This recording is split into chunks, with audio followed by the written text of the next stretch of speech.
Good evening, RENEWS English section is on air. I am Sona Tumanyan. Join us on YouTube, Facebook, Instagram and X. Get your portion of information from our official website, recipient.media. After Israel evoked the lion, Iran has responded with renewed promises, launching the 9th wave of the Real Promise 3 missile and drone attacks targeting Israel's strategic sites. Airports and military infrastructures are in the crosshairs. In response, Israel is ramping up its defensive technologies while delivering powerful strikes against Iran. Regional tensions continue to ripple through the skies, with high-profile assassinations showing no sign of stopping. Just days ago, Iran's newly appointed chief of staff, Ali Shadmani, was reportedly killed, though some sources have yet to confirm the report. Answering calls for peace, Iran's Army Ground Forces commander, Qamar Haydari, has announced even more intense attacks using advanced weaponry. Meanwhile, ships are burning in the Gulf of Oman, adding to the escalating crisis. Late yesterday evening, the Islamic Revolutionary Guard Corps launched a new wave of missile attacks against Israel. According to the Tasnim agency, the IRGC's aerospace force launched numerous ballistic missiles at important and strategic targets deep inside the occupied territories. The 9th wave of Operation True Promise 3 will last until dawn and will be a combined assault of missiles and attack drones, announced General Ali Mohammad Naini, a spokesman for Iran's Islamic Revolutionary Guard Corps. During the operation, Iranian forces launched a massive missile and drone strike on Haifa and Tel Aviv. Iran launched hundreds of missiles at Israel after having previously sent 140 drones. 3 people were killed in an Iranian missile strike on the Haifa oil refinery, and the facility has been put out of commission. Iran's aerospace force unveiled its newest Shahed 107 kamikaze drone. The drone can fly over 1,500 kilometers. The Revolutionary Guard Corps stated that their mass deployment could cause significant damage to Israel's air defense capabilities. Meanwhile, Iran's air defense forces destroyed another state-of-the-art Israeli F-35 fighter jet, which was shot down near Tabriz. It is the 4th F-35 fighter jet shot down by Iran's Air Force. For the first time, Israel began using its Iron Beam laser air defense system to intercept Iranian missiles and drones. Prime Minister Benjamin Netanyahu announced that the Defense Army had destroyed a huge number of launch sites and, in total, half of Iran's drone stockpile. Netanyahu said he had spoken with the leaders of France and Great Britain, and there's a willingness to help shoot down Iranian missiles. The Israeli Air Force carried out several major strikes overnight on Iranian military targets in western Iran, the Army's press service reported. Strikes were carried out on dozens of surface-to-surface missile launchers and ammunition depots. The British Embassy in Israel urged its citizens in Israel and Palestine to leave Israel via the Egyptian border. Later, the United States Department of State issued a similar call to Americans. Poland and Germany have begun evacuating their citizens from Israel via Amman, the capital of Jordan. This morning, the death of Iran's chief of staff, Ali Shamdani, who had served in the post for only a few days, was announced, and the commander of the Iranian army's ground forces, Qamar Haydari, announced that Tehran will launch a large-scale attack on Israel in the coming hours using new weapons. Meanwhile, Israel's ambassador to the U.S., Etchia Leiter, said that Israel has prepared a new operation against Iran. We have prepared several surprises. When the dust settles, you will see some surprises on Thursday and Friday, Leiter said.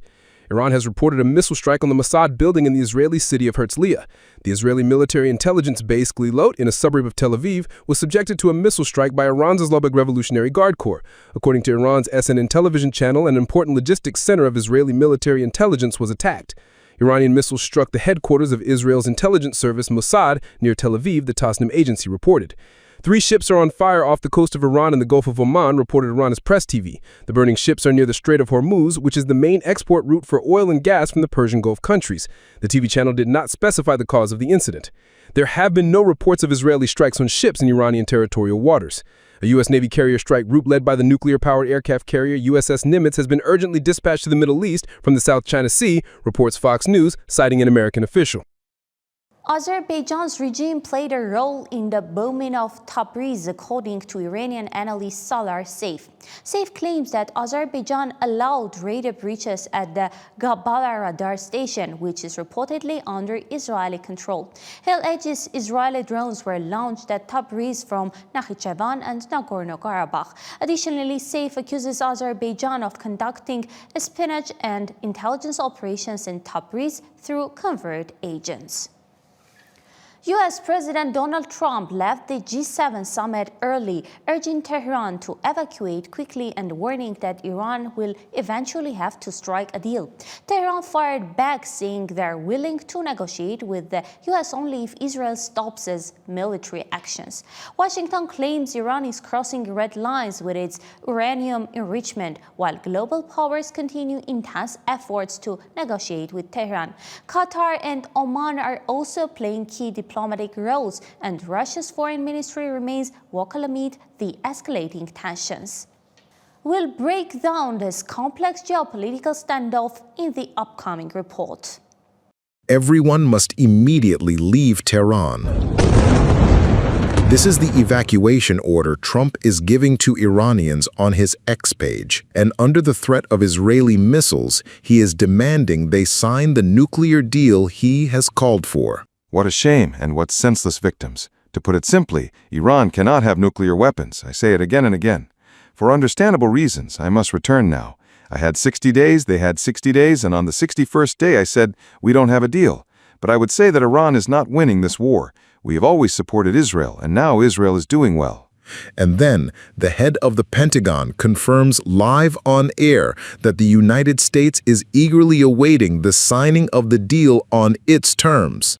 President Trump continues to push for a nuclear deal? Of course, and we sincerely hope that is exactly what will happen.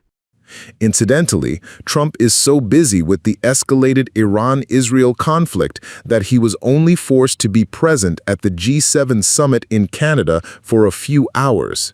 He managed to participate in the official photo ceremony and said his goodbyes right in front of the cameras. Before that, the U.S. president managed to tell journalists that he believes Iran is not winning this war. So we have our trade agreement with the European Union, and it's a fair deal for both.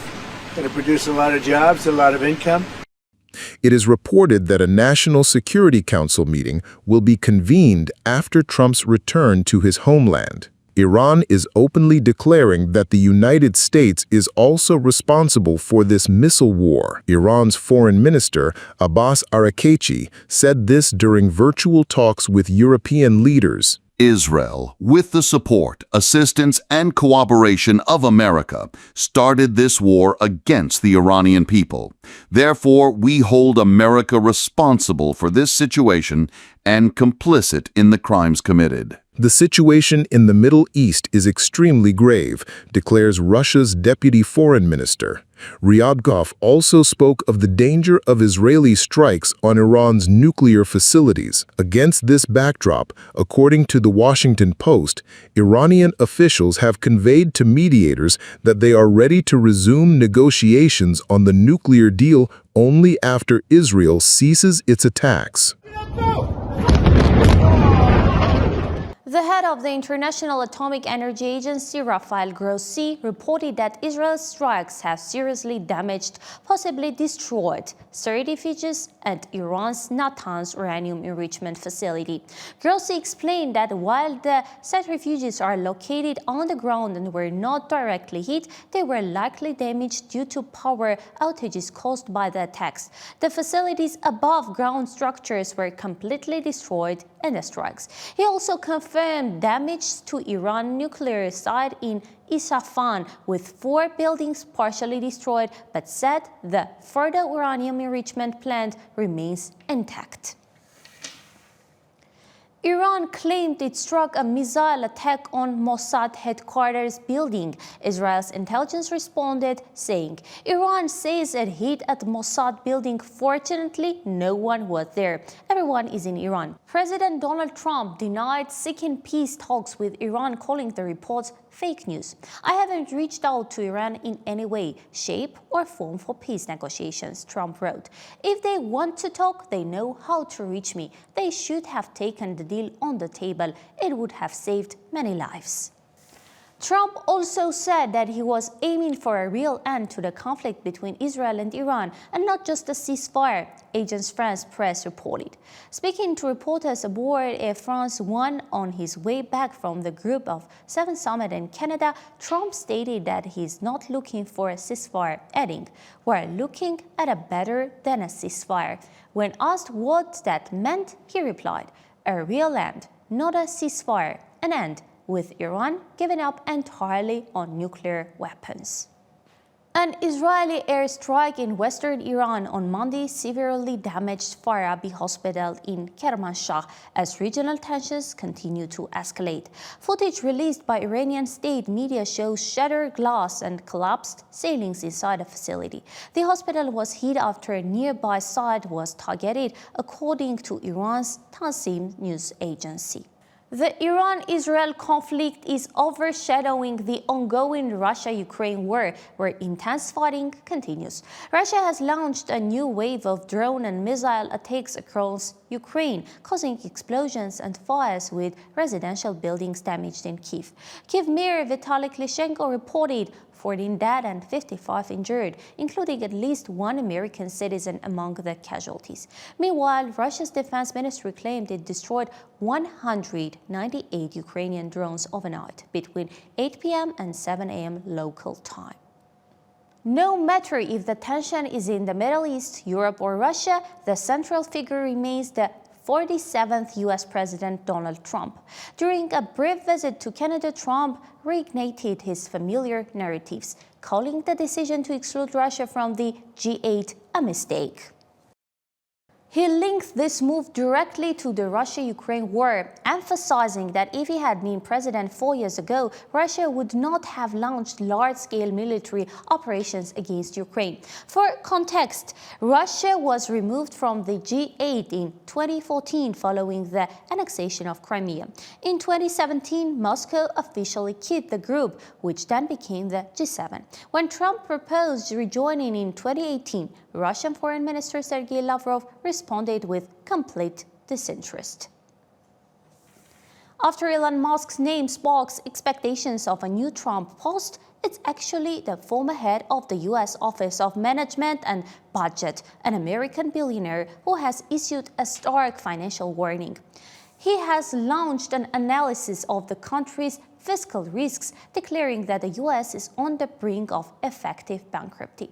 After that, all tax revenues will go solely to paying interest on the national debt, leaving nothing else, he warned. Elon Musk has repeatedly sounded the alarm about the U.S. national debt on X, often using blunt, one-word or concise reactions. In one instance, when a chart showing America's soaring debt was posted, Musk simply replied, "Scary." That single word echoed his growing concern about what he sees as an unsuitable fiscal path. He has warned that if debt servicing costs consume all federal tax revenue, the U.S. could face a de facto bankruptcy. The Trump family just dialed into the mobile phone business. On Monday at Trump Tower in New York, they launched Trump Mobile, a new wireless service and a $499 smartphone that looks exactly how you'd expect. Gold, shiny, and with a big T stamped on the back. The service runs on the networks of the big U.S. carriers, but with a Trump twist. There is even a monthly phone plan called the 47 plan, a nod to Donald Trump's bid to become 47th president. The phone? Flashy, the price not cheap, the business details still a mystery, but one thing is clear, Trump's brand is now officially in your pocket. Iran has banned government officials from using devices connected to public networks following remarks by Israel's ambassador to the U.S. hinting at upcoming covert actions. We have prepared a few surprises by Thursday and Friday. You will see things that will make previous operations like the one in Lebanon seem insignificant, Ambassador Michael Herzog said. According to Iran's state-linked Tasnim news agency, the restriction is aimed at preventing sensitive information leaks as tensions with Israel continue to rise. Mount Lewatopi Laki-Laki erupted Tuesday in Indonesia East Nusa Tenggara province, sending an ash plume soaring 11 kilometers into the sky, according to the country's volcanology agency. Authorities raised the alert to its highest level, warning of potential lava flows in the event of heavy rain. The volcano last erupted in May, prompting a similar alert level. A March eruption disrupted regional air travel, forcing airlines like Jetstar and contest to cancel or delay flights in Bali. For more updates, follow us on YouTube, Telegram, Instagram, X, and Facebook. Daily news and full coverage are available on our official website. I am Sona Tumanyan. Stay updated with us.